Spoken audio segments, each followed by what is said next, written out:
Hello friends, उम्मीद है आप सभी लोग अच्छे होंगे, बढ़िया होंगे आप सभी लोग। तो जैसा कि हम लोग अभी पीजीटी की बात करेंगे, है ना। पीजीटी की, और पीजीटी में हम लोग बात करेंगे सब्जेक्ट जो है हिस्ट्री का। हिस्ट्री में क्या पढ़ना है और क्या छोड़ना है। सबसे पहले ये समझें, अगर हमको पीजीटी में टीचर बनना है, 11-12 में टीचर बनना है ना, 11-12 का टीचर बनना है, अगर हिस्ट्री हमने रखा पीजीटी में, तो हिस्ट्री में हमें क्या क्या पढ़ना होगा, क्या क्या पढ़ना होगा। सबसे पहले हम लोग ये समझते हैं। देखिए, पीजीटी का टीचर बनना बहुत आसान है, बहुत इजी है। अगर थोड़ा बहुत आपका सब्जेक्ट पे अगर पकड़ है, अगर आपका बेसिक अच्छा है, बेसिक स्ट्रॉन्ग है, तो आराम से यहाँ कंप्लीट किया जा सकता है।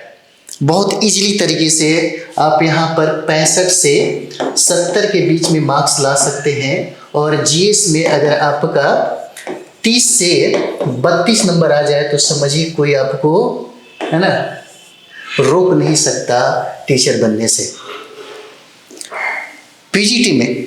और इतिहास इतना अच्छा सब्जेक्ट है, अच्छा विषय है कि कोई भी आदमी ग्रेजुएशन में, पोस्ट ग्रेजुएशन में तुरंत हिस्ट्री ले लेता है, उनको लगता है कि बहुत ही आसान है। लेकिन कंपटीशन की दुनिया में आने के बाद हिस्ट्री का महत्व जो है वो थोड़ा बढ़ जाता है। यदि आपने 6 क्लास से 10th क्लास तक का अगर SCERT कभी पढ़ा होगा तो निश्चित तौर पे आपका बेस जो है वह स्ट्रांग होगा, ताकि और सब्जेक्ट को ग्रोथ देने में यह SCERT बहुत महत्वपूर्ण भूमिका निभाता है। तो यहाँ से प्रश्न पकड़ना बहुत इजी है। यदि हिस्ट्री से आप चाहते हैं कि पीजीटी का टीचर बने, तो पीजीटी के टीचर बनने के लिए हमें यह समझना होगा कि इतिहास में क्या क्या पूछा जाता है, क्या सिलेबस है और हमें क्या पढ़ना चाहिए। और यहाँ बहुत ज़्यादा मायने रखता है। यहाँ ऐसा नहीं है कि इतिहास में अगर आप मेडिवल पढ़ रहे हैं, एंशिएंट पढ़ रहे हैं, मॉडर्न पढ़ रहे हैं, है ना, और उसके बाद वर्ल्ड पढ़ रहे हैं, तो ऐसा नहीं है कि हमको लाइन बाय लाइन पढ़ना है। नहीं, ये समझना होगा कि यदि हम प्राचीन भारत का इतिहास पढ़ रहे हैं तो कोई टॉपिक में हमें कहाँ से प्रश्न मिलेंगे और कहाँ से हमें ये पढ़ना होगा, ये बहुत ज़्यादा ज़रूरी होता है ना। तो चलिए हम लोग इतिहास की बात करते हैं। इतिहास में हम लोग सबसे पहले क्या क्या पढ़े, तो यहाँ पर देखिए, हिस्ट्री को सबसे पहले हम लोग 4 भागों में डिवाइड कर दें, क्योंकि 4 भागों में डिवाइड करके ही खास करके टीचर के लिए पूछा जाता है ना। एक हो जाएगा आपका एंशिएंट इंडिया, यानी कि प्राचीन भारत का इतिहास से प्रश्न पूछे जाते हैं। हम लोग बारी बारी से चर्चा भी करेंगे टॉपिक का। उसके बाद है दूसरा जो है वह हो जाएगा मेडिवल इंडिया, यानी कि मध्यकालीन भारत का इतिहास। उसके बाद है यहाँ पर मॉडर्न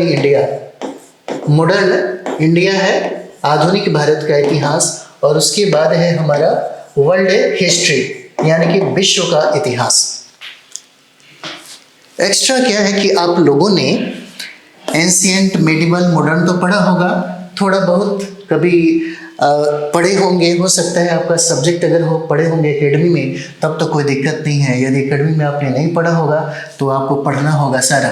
उसके बाद है वर्ल्ड हिस्ट्री, जो विश्व का इतिहास हमें यहाँ भी पढ़ना होगा। यहाँ विश्व के इतिहास से प्रश्न पूछे जाते हैं और यहाँ पढ़ना होगा, है ना। तो सबसे पहले हम लोग बात करते हैं प्राचीन भारत के इतिहास में क्या क्या पढ़ना है।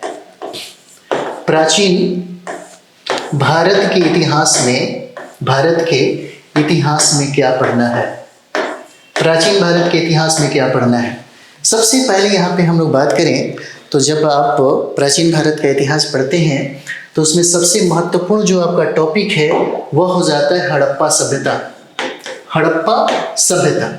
अच्छा, हड़प्पा सभ्यता से कहाँ से प्रश्न पूछा जा सकता है, ये जानना जरूरी है। जैसे में हड़प्पा सभ्यता के उद्भव से सबसे ज्यादा सवाल पूछे जाते हैं। हड़प्पा सभ्यता का जो विशेषता जहां से पीसीएस में भी प्रश्न पूछता है, नगर नियोजन व्यवस्था है, बहुत सारी विशेषता से प्रश्न पूछे जाते हैं। और उसके बाद पतन, यानी कि हड़प्पा सभ्यता का पतन कैसे हुआ, कारण, कौन कौन इतिहासकारों ने क्या कॉज बताया, यहाँ से प्रश्न पूछे जाते हैं। तो ये बहुत इंपॉर्टेंट है। अगर कोई भी टॉपिक पढ़ रहे हैं तो ये टॉपिक में ये जानना जरूरी है कि कहाँ से प्रश्न ज़्यादातर पूछे जाते हैं। हड़प्पा सभ्यता हो जाएगा, और हड़प्पा सभ्यता के बाद हमारा जो दूसरा टॉपिक है वह हो जाएगा वैदिक सभ्यता। वैदिक सभ्यता को हम लोग दो भागों में बांट के देखते हैं, एक ऋग्वैदिक हो जाएगा और दूसरा उत्तर वैदिक हो जाएगा। ऋग्वैदिक में कहाँ से प्रश्न पूछे जाते हैं, उत्तर वैदिक से कहाँ से प्रश्न पूछे जाते हैं, ये भी जानना जरूरी है। वो लोग जब हम लोग क्लास स्टार्ट करेंगे तो वहाँ पे हम लोग बात कर लेंगे, है ना। तो वैदिक सभ्यता से प्रश्न पूछे जाते हैं, वैदिक सभ्यता से प्रश्न पूछे जाते हैं। उसकी बात देखिए, हमेशा नास्तिक संप्रदाय से, हालांकि भारत की अगर बात करें तो भारत में 6ठी शताब्दी ईसा पूर्व में 62 संप्रदाय हुए थे, जिसमें 2 संप्रदाय से पीसीएस सबसे ज्यादा सवाल पूछता है। नास्तिक संप्रदाय मतलब बौद्ध और जैन, बौद्ध और जैन से सबसे ज्यादा सवाल पूछा जाता है यहाँ पर। बौद्ध और जैन से सबसे ज्यादा सवाल यहाँ पर पूछा जाता है।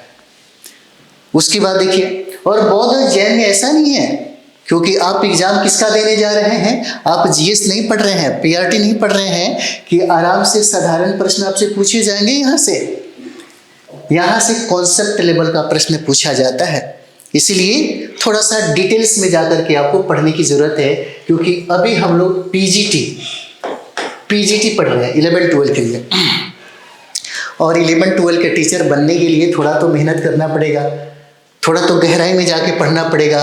11-12 का टीचर बनने के लिए आपको पता ही होता है पोस्ट ग्रेजुएट टीचर कहा जाता है, तो मास्टर डिग्री, है ना, इस पे मास्टर डिग्री चाहिए और प्लस में बीएड की डिग्री होना चाहिए, यानी कि पोस्ट, यानी कि पीजी पास किए हो, एमए पास किए हो और बीएड की डिग्री अगर आपके पास धारण किए हैं तब जाकर के पीजीटी का टीचर बनते हैं। और यहाँ पर डिमांड करता है आपसे, बीपी से डिमांड करता है कि आप सब्जेक्ट थोड़ा गहराई में जाकर के पढ़िए, क्योंकि आप 1 to 5 का टीचर नहीं बनने जा रहे हैं कि बौद्ध और जैन से आराम से प्रश्न बना लीजिएगा, है ना। यहाँ पे थोड़ा गहराई में जाकर के आपको पढ़ना होगा। तो बौद्ध जैन यहाँ पर पढ़ना है। उसके बाद यहाँ पर महाजनपद से प्रश्न पूछे जाते हैं। उसके बाद यहाँ पर देखिए मगध साम्राज्य का उत्कर्ष, मगध साम्राज्य का नेक्स्ट,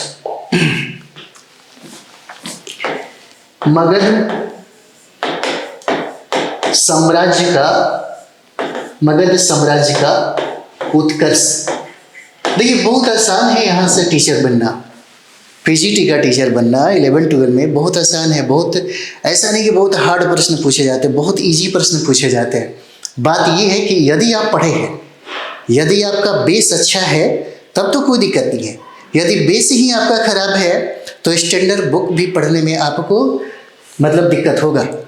इसीलिए कहा जाता है कि यदि आप चाहते हैं यहाँ पे इसका पीजीटी का टीचर बनना तो 2 काम करना पड़ेगा। बहुत इजी है। एससीईआरटी और एनसीईआरटी की किताबें एक बार पढ़ लीजिए, और कुछ ग्रोथ देने के लिए, यानी कि एससीईआरटी और एनसीईआरटी जो किताबें हैं आपके सब्जेक्ट में ग्रोथ देने का काम करता है, डेवलप करेगा। जब आप टेक्स्ट बुक कुछ पढ़ेंगे, कुछ अच्छे राइटर का जो बुक पढ़ेंगे, तब आपको चीज़ें ज़्यादा समझ में आएगी और आपका पीजीटी में जो प्रश्न बनेगा वो प्रश्न यहाँ से 100% मिल जाता है। बहुत ईजी है, 3 महीने को अंदर में आप कर सकते हैं, 3 महीना काफ़ी है। तो मगध साम्राज्य का उत्कर्ष में हम लोग यहाँ पर देखेंगे, जैसे सबसे ज़्यादा सवाल आपको मौर्य से पूछा जाता है, मौर्य वंश से। अच्छा, मौर्य वंश से अगर सवाल पूछिए तो हम लोग सीधे के सीधे मौर्य वंश पढ़ लेते हैं, लेकिन मौर्य वंश में भी पॉइंट डिवाइड किया गया है, कहाँ से किस टाइप से प्रश्न पूछे जाते हैं। जैसे यहाँ पर देखिए, तो यहाँ पर देखिए प्रशासन से प्रश्न पूछे जाते हैं, प्रशासन से प्रश्न पूछे जाएंगे, अभिलेख से प्रश्न पूछे जाएंगे, अभिलेख से प्रश्न पूछे जाएंगे, है ना। कर आर्थिक व्यवस्था से, व्यापार से प्रश्न पूछे जाएंगे। यहाँ पर मौर्य वंश कला से प्रश्न, क्योंकि आप बीपीएससी में देखिए मौर्य कला एक अलग से ही प्रश्न पूछता है, बीपीएससी के मेंस में मौर्य कला एक अलग से ही प्रश्न पूछता है। तो ये समझना होगा, ये जो एग्जाम अगर आप दे रहे हैं तो एग्जाम के पैटर्न को समझना होगा कि प्रश्न कैसे पूछे जाते हैं, यह ज़्यादा जरूरी है। जब हम लोग अध्ययन किए तब लगा कि ये तो बहुत आराम से कंप्लीट किया जा सकता है, क्योंकि आपको पता है पीजीटी में टीचर बनना 2 चीज़ें होता है, अगर आप सब्जेक्ट को समस्या बनाएंगे तो फिर सब्जेक्ट में ही फंस के रह जाएंगे, क्योंकि ऐसा नहीं है। सब्जेक्ट पढ़ना है, जैसे मौर्य वंश पढ़ना है तो मौर्य वंश में हमें क्या क्या पढ़ना चाहिए, कहाँ से प्रश्न पूछे जाते हैं, ये हमें जो इसका जो टेक्निक है वो समझना होगा। तो यहाँ पे मौर्य वंश से प्रश्न पूछे जाते हैं और उसके बाद जो सबसे इम्पोर्टेंट है वह हो जाता है मौर्योत्तर काल। तो मौर्योत्तर काल से भी प्रश्न आपसे पूछे जाते हैं। उसके बाद है गुप्ता पीरियड, यानी कि गुप्त जो साम्राज्य है, गुप्त साम्राज्य से प्रश्न पूछा जाता है ना। उसके बाद यहाँ पर देखिए गुप्तोत्तर से प्रश्न पूछे जाते हैं यहाँ पर, गुप्तोत्तर से। तो ये प्राचीन भारत के इतिहास में हम लोगों को मात्र इतना ही पढ़ना है। प्राचीन भारत के इतिहास में हड़प्पा सभ्यता पढ़िए, वैदिक सभ्यता पढ़िए, बौद्ध जैन पढ़िए, महाजनपद पढ़ लीजिए, मौर्य साम्राज्य का उद्भव उत्कर्ष पढ़ लीजिए, मगध का, उसमें मौर्योत्तर पढ़ेंगे, गुप्त और गुप्तोत्तर पढ़ लेंगे, है ना। तो ये प्राचीन भारत का इतिहास से जो प्रश्न पूछेगा यही से प्रश्न पूछेगा। उसके बाद हम लोग यहाँ पर देखेंगे मध्यकालीन भारत का इतिहास। यहाँ पर मध्यकालीन भारत का जो इतिहास है, मध्यकालीन भारत का इतिहास, इससे ज्यादा प्रश्न नहीं पूछता है, लेकिन हमेशा जो टॉपिक इम्पोर्टेंट रहा है उसको छोड़ना भी नहीं चाहिए। जैसे आप देखिएगा यहाँ पे दो टॉपिक बहुत इंपॉर्टेंट है, दिल्ली सल्तनत और मुगल का। तो दिल्ली सल्तनत के पहले आप प्री दिल्ली सल्तनत भी पढ़ सकते हैं यहाँ पर, है ना। जैसे पूर्व दिल्ली सल्तनत आप पढ़ सकते हैं। यहाँ से इक्का दुक्का प्रश्न पूछा जाता है। इंपॉर्टेंट आपके लिए है सबसे ज़्यादा वह है दिल्ली सल्तनत। और दिल्ली सल्तनत में जो 5 वंश है, दिल्ली सल्तनत में, है ना, दिल्ली सल्तनत में जो 5 वंश है, जैसे गुलाम खिलजी, है ना, तुगलक, सैयद और लोदी, ये पढ़ना होगा। और इसमें ऐसा नहीं है कि पर्सनालिटी से प्रश्न पूछे जाते हैं, जैसे प्रशासन से प्रश्न पूछा जाता है, अर्थव्यवस्था से प्रश्न पूछा जाता है, स्थापत्य कला शिक्षा से प्रश्न पूछा जाता है। तो अधिकतर जो प्रश्न है यहीं से पूछे जाते हैं, अधिकतर जो प्रश्न है यहीं से पूछे जाते हैं। राजनीतिक पढ़ लीजिए, धार्मिक सांस्कृतिक पढ़ लीजिए, अर्थव्यवस्था पढ़ लीजिए, तो अधिकतर जो प्रश्न है और कुछ व्यक्तित्व से भी प्रश्न यहाँ से पूछे जाते हैं। तो दिल्ली सल्तनत इंपॉर्टेंट हो जाता है। और उसके बाद जो है, उसके बाद है मुगल साम्राज्य, जहाँ से सबसे ज़्यादा सवाल पूछा जाता है। मुगल साम्राज्य से सबसे ज़्यादा सवाल पूछा जाता है ना। मुगल साम्राज्य से सबसे ज़्यादा सवाल पूछा जाता है। उसके बाद आते हैं हम। अब यहाँ पे जो सबसे ज़्यादा इम्पोर्टेंट है वह हो जाएगा आधुनिक भारत का इतिहास। आधुनिक भारत का इतिहास, ये मत सोचिए कि छोटा मोटा ये सिलेबस है। यदि 3 महीना में आप चाहते हैं कंप्लीट करें तो आपके लिए पढ़ना भी उतना ही मुश्किल है जितना मेरे लिए पढ़ाना मुश्किल है 3 महीने में। सोचिए 1 साल के सिलेबस को आप 3 महीने में कैसे कंप्लीट करेंगे, 1 साल के सिलेबस को 3 माह में कैसे कंप्लीट करेंगे। तो इसके लिए तकनीक होता है, सटीक किताबें पढ़ा जाता है, और क्या पूछेगा, क्या पढ़ना और क्या छोड़ना है ये समझना बहुत ज़रूरी है, जो अभी कभी हम बात कर रहे हैं। अगर यही समझ में आ जाए तो हम सिर्फ क्या करेंगे, दिल्ली सल्तनत उठाएंगे या मुगल काल उठाएंगे और सीधे जो पूरा का पूरा दिल्ली सल्तनत का और मुगल साम्राज्य का अगर अर्थव्यवस्था दिया होगा, स्थापत्य कला दिया होगा, प्रशासन दिया होगा, किताबें दिया होगा, शिक्षा और साहित्य दिया होगा, धार्मिक सांस्कृतिक दिया होगा, हम उसको पढ़ेंगे, क्योंकि प्रश्न तो वहीं से पूछा जा रहा है। क्यों बिना मतलब के 50 पन्ना को हम दिल्ली सल्तनत या मुगल में पढ़ेंगे, है ना। तो ये ज़्यादा जरूरी है। और जो लोग पीजीटी का तैयारी कर रहे हैं, जो लोग वहाँ तक उस लेवल को करीब वहाँ तक होंगे, उनको ये बात समझ में आ रहा होगा, है ना, उन लोगों को ये बात समझ में आ रहा होगा।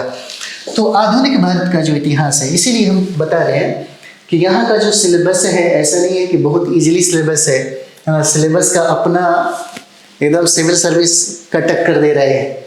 आधुनिक भारत का इतिहास, तो आधुनिक भारत के इतिहास में सबसे पहला जो टॉपिक है वह हो जाएगा यूरोपियों का आगमन। यूरोपीय कंपनियों का जो है, यूरोपीय कंपनियों का आगमन है ना। जैसे भी यहाँ पर देखिएगा, कंपनियों का आगमन होता है पुट अ डे फ्रॉम। यह ट्रिक्स है जो हम लोगों ने बनाया है। जैसे सबसे पहले भारत में कौन आया? पुर्तगाली आए। तो पुर्तगालियों की विशेषता करना है।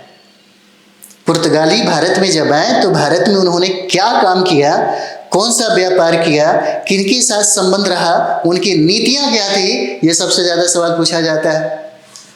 उसके बाद डच, है ना, उसके बाद अंग्रेज, उसके बाद अंग्रेज के बाद डेनिस, और डेनिस के बाद फ्रांसिस, है ना। पुट अ डे फ्राई, ये क्रम में पूछा गया सवाल है। यूपीसी और बीपीसी में बहुत बार सवाल पूछा है कि भारत में सबसे पहला कौन सा पुर्तगाली कंपनी आया, तो ये है ना, कौन कंपनी आया, तो पुर्तगाली आया। पुर्तगाली के बाद कौन आया? डच के बाद कौन आया, उसके बाद कौन आया, ये सब पूछा जाता है। और ये सारा पढ़ना है आप लोगों को, छोटा मोटा तो नहीं है ना। तो यूरोपियों का आगमन पढ़ना है। उसके बाद हमें 1857 की क्रांति पढ़ना है। क्रांति मूवी आप लोग देखे होंगे। देखिए, क्रांति, आंदोलन, सत्याग्रह, विद्रोह, सब में अलग अलग अर्थ होता है, सबका उद्देश्य अलग होता है और सबका कार्य अलग होता है। क्रांति का मतलब होता है आमूल-चूल परिवर्तन। आमूल-चूल परिवर्तन, जैसे संचार क्रांति जब भारत में नहीं हुआ था,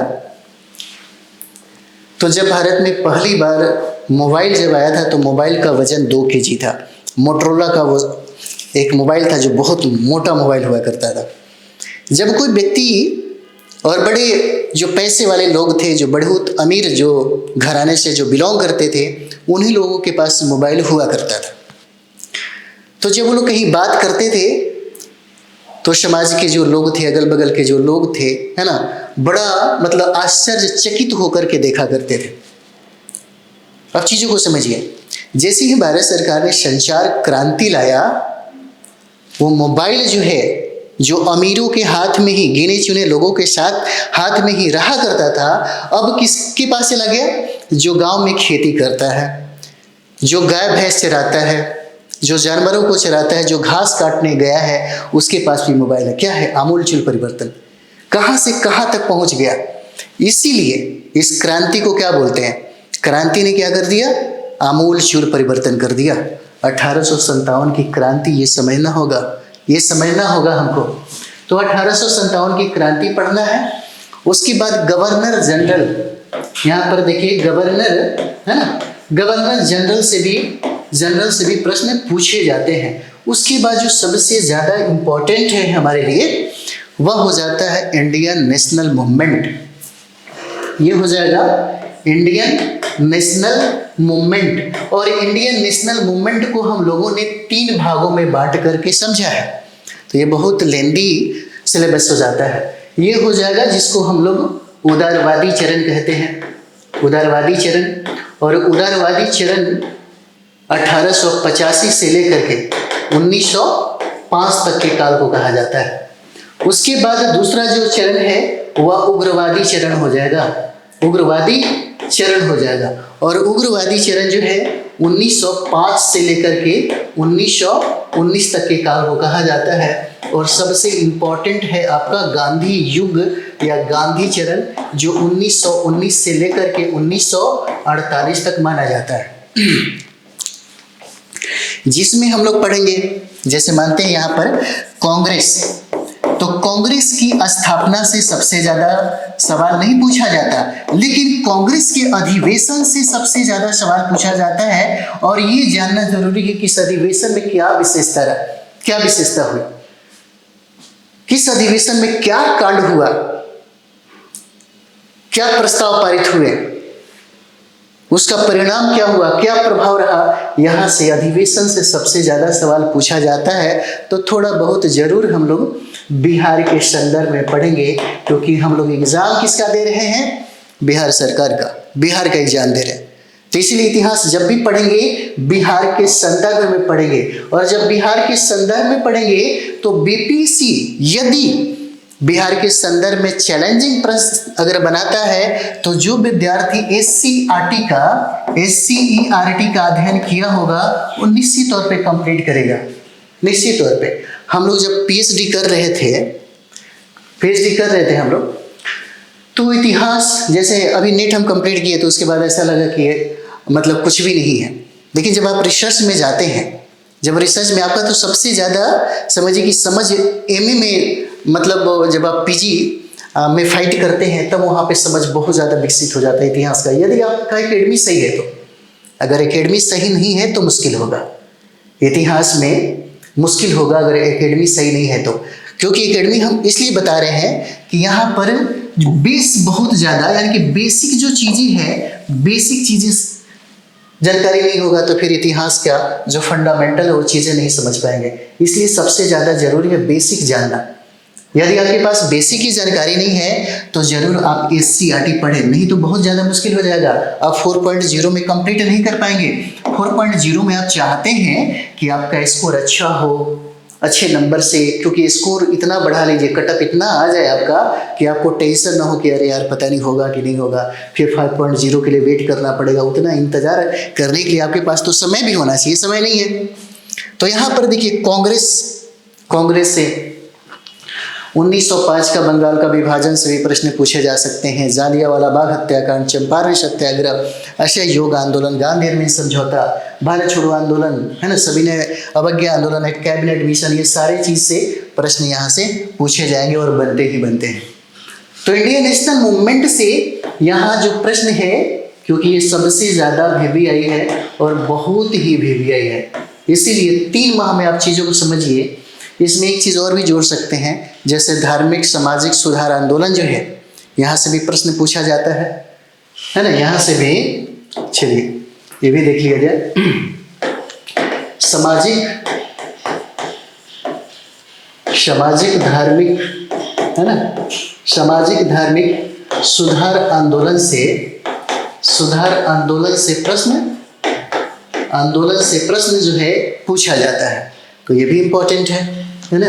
और 3 महीने में आपको कंप्लीट करना है, ये सबसे बड़ी बात है। उसके बाद जो हम लोग चौथा जो हम लोग पढ़ेंगे, विश्व का इतिहास। विश्व का इतिहास अगर आप पहली बार पढ़ रहे हैं तब तो बहुत मुश्किल होगा, है ना। पहली बार अगर पढ़ रहे हैं तो मुश्किल होगा, इसीलिए एससीईआरटी की किताबें एक बार पढ़ लीजिए, एनसीईआरटी की किताबें पढ़ लीजिए। सारा किताब है, सब किताब है, वो किताब भी हम आपको बता देते हैं ताकि संदर्भ आपको मिलता रहे, है ना। तो विश्व के इतिहास में सबसे पहले हम लोग जो पढ़ेंगे, सभ्यता का उदय। भौगोलिक खोजें भी हैं, भौगोलिक खोजें जैसे देखते हैं हम यहाँ पे, वो है भौगोलिक खोज है, भौगोलिक खोज है। देखिए हर चीज के पीछे कोई ना कोई कारण है। इतिहास को ज्यादा समय तक याद रखना, और इतिहास को हर इतिहास को एक चैन जो होता है ना, एक जो चैन कहे तो एक दूसरे से जुड़ा हुआ चीज है। इतिहास को ऐसा नहीं कि पार्ट बाय पार्ट छटका करके पढ़िएगा, ऐसा नहीं है। हर एक कड़ी दूसरी कड़ी के साथ जुड़ा हुआ है। भौगोलिक खोजें क्यों है? आप बीपीएससी में टीचर बनने के लिए 1 to 5 भी ले सकते थे, 6 to 8 भी ले सकते थे, 9 to 10 भी ले सकते थे, 11 to 12 ले रहे हैं। क्यों ले रहे हैं? कोई ना कोई कारण है। जब ले रहे हैं तो उसे पूरा करने के लिए क्या संदर्भ होना चाहिए, क्या सिलेबस होना चाहिए, उसकी छानबीन कर रहे हैं।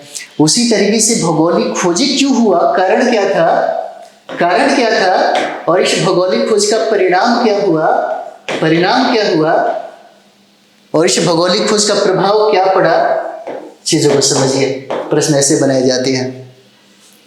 भौगोलिक खोज, उसके बाद सभ्यता का उदय। जैसे में सभ्यता के उदय में क्या क्या हो जाएगा, जैसे में यहाँ पर देखिए मेसोपोटामिया की सभ्यता। जैसे जब भी हम लोग हड़प्पा सभ्यता पढ़ते हैं तो हड़प्पा सभ्यता में कुछ साक्ष्य है, क्योंकि जब प्राचीन भारत के इतिहास में जब हम लोग हड़प्पा सभ्यता पढ़ते हैं तो डिपेंड किस पे रहते हैं, क्योंकि आपके बारे में यदि हमको जानकारी इकट्ठा करना है तो आपके पास 2 चीजें होगा। या तो आपके बारे में हम किसी के माध्यम से जान लें, या जहाँ पर आप रहते हैं कुछ आपके द्वारा प्रयोग किए गए वस्तुओं से आपके व्यवहार के बारे में जान लें। तो अभी के समय में तो बहुत सारा चीज़ें हैं, ऑनलाइन भी बहुत सारी चीज़ें हैं जानने के लिए, लेकिन प्राचीन भारत के इतिहास में हमारे पास न साहित्य था, न लेखन कला की कुछ ऐसी चर्चा होती है। तो हम डिपेंड रहते हैं हड़प्पा सभ्यता में पुरातात्विक साक्ष्यों पे। और पुरातात्विक साक्ष्यों की बात इसलिए कहा जा रहा है कि हड़प्पा सभ्यता में लिपि तो प्राप्त हुआ, लेकिन अभी तक पढ़ा नहीं जा सका, इसलिए हड़प्पा सभ्यता के बारे में सटीक जानकारी नहीं मिलता। लेकिन वहाँ पुरातत्व के उत्खनन के आधार पर जो अध्ययन किया गया, उससे ये पता चलता है कि समकालीन जितना भी सभ्यता था, वो सभ्यता हमारे हड़प्पा सभ्यता की बराबरी तक नहीं किया। और उसी समकालीन सभ्यता में यहाँ पर मेसोपोटामिया की सभ्यता पढ़ना है। मेसोपोटामिया की सभ्यता जो है ये पढ़ना है। रोमन सभ्यता पढ़ना है, रोमन सभ्यता, और यूनान की सभ्यता पढ़ना है। यूनान की सभ्यता जो है यहाँ से प्रश्न पूछे जाते हैं। हम लोग तो अभी एप्लीकेशन पे भी जो अपना ये क्लास है वो स्टार्ट हो गया है ना। तो जो बच्चे हमसे जुड़े हुए हैं, हम लोग भी सोचते हैं कि कम से कम 3 महीने 4 महीने के अंदर में अच्छे तरीके से वो तैयारी कर सके और उसी तरीके से वर्क किया जा सके। मेरा थोड़ा सा ज़्यादा टाइम जो है एप्लीकेशन पे जा रहा है ना, उस पर थोड़ा सा काम तेज़ी से बढ़ा हुआ है, क्योंकि एक जिम्मेदारी बनती है हमारी, है ना। जिस भरोसा के साथ हमसे जुड़े हुए हैं वो भरोसा टूटना नहीं चाहिए। तो यहाँ पर देखिए, उसके बाद हम लोग पढ़ेंगे इस्लामिक उद्भव। उसके बाद हम लोग यहाँ पर पढ़ेंगे इस्लाम का उद्भव। इस्लाम का उद्भव जो है, उद्भव यहाँ से प्रश्न पूछे जाते हैं। उसके बाद पुनर्जागरण से प्रश्न पूछे जाते हैं। प्रबोधन समझते होंगे आप, है ना। उसके बाद चीन भी पढ़िए। उसके बाद जापान भी पढ़िए, यहाँ पर जापान भी पढ़ना है। उसके बाद यहाँ पर देखिए अंधकार युग और अंधकार युग पढ़ लीजिए। उसके बाद यहाँ पर यूरोप में सामंतवाद, है ना, यूरोप में सामंतवाद पढ़ लीजिए। पढ़ने के लिए तो बहुत सारा चीज़ें हैं, पढ़ने के लिए यहाँ पर बहुत सारा चीज़ें हैं। तो यदि हम लोग इतना कर लेते हैं तो पीजीटी में आप निश्चित तौर पे एक अच्छा स्कोर कर लेते हैं, बहुत बढ़िया स्कोर कर लेते हैं। कम से कम 65 और 70 के बीच में नंबर लेकर के आइए, तब जाकर के इसका फायदा होगा आपके लाइफ में।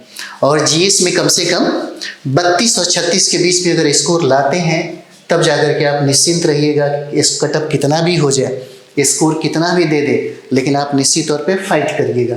ये होना चाहिए। यदि हम लोग सब्जेक्ट में 65 और 70 के बीच में ले लें, है ना, और यहाँ जो जीएस से 40 नंबर का जो पूछा जाता है, हम तो यहाँ पे जितने भी विद्यार्थी हमसे जुड़े हैं 32 और 36 के बीच में ही हम टारगेट किए हैं कि भाई कम से कम इतना ज़रूर बना लीजिए, और बन भी जाएगा। बहुत ईजी है यहाँ से प्रश्न पकड़ना, बहुत ईजी है। अगर इतना आ जाए, है ना, तो सोचिए कि आपका कटअप अगर 8 से 10% बढ़ भी जाता है तो निश्चित तौर पे आप 4.0 में कंप्लीट कर जाइएगा। कोई बड़ी बात नहीं है, लेकिन रणनीति में पढ़ना पड़ेगा, आपको डिसिप्लिन में पढ़ना पड़ेगा। क्या पढ़ना और क्या छोड़ना ये जानना होगा।